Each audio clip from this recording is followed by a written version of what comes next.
पहिले राती पियावा जब भीरी तोहरा गईल हमके बतावा बात का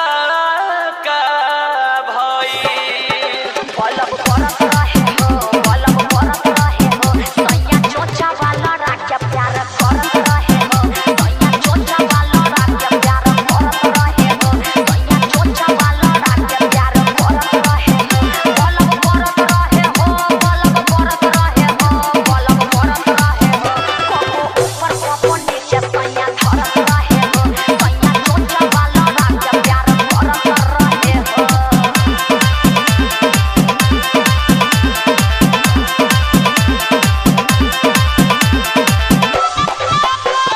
डीजे मिक्सिंग के लिए आप संपर्क कर सकते हैं।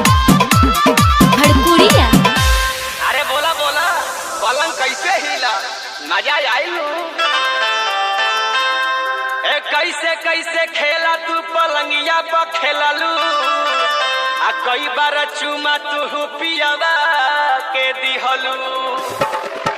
पलंग हिलत रहे हो, पलंग हिलत रहे हो, बाकी चोर चोर करे मजा मिलत रहे हो, बाकी चोर चोर करे मजा मिलत रहे हो, बाकी चोर चोर करे मजा मिलत रहे हो, बलब करत रहे हो, बलब करत रहे हो, बलब करत रहे हो, सैया चोचा वाला राख्या प्यार करत रहे हो, सैया चोचा वाला राख्या प्यार करत रहे हो।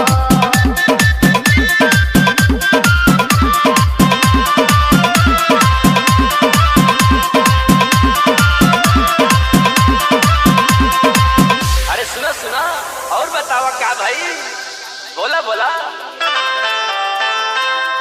अरे भोरे वाला बात तनी हमके बतावा आ दीपक तिवारी अरवा के जोनी तरसावा।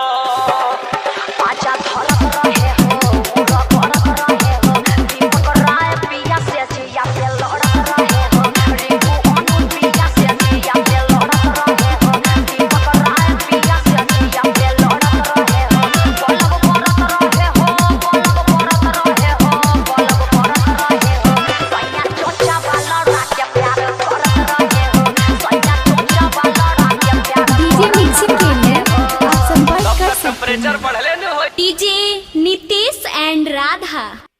भड़कुड़िया।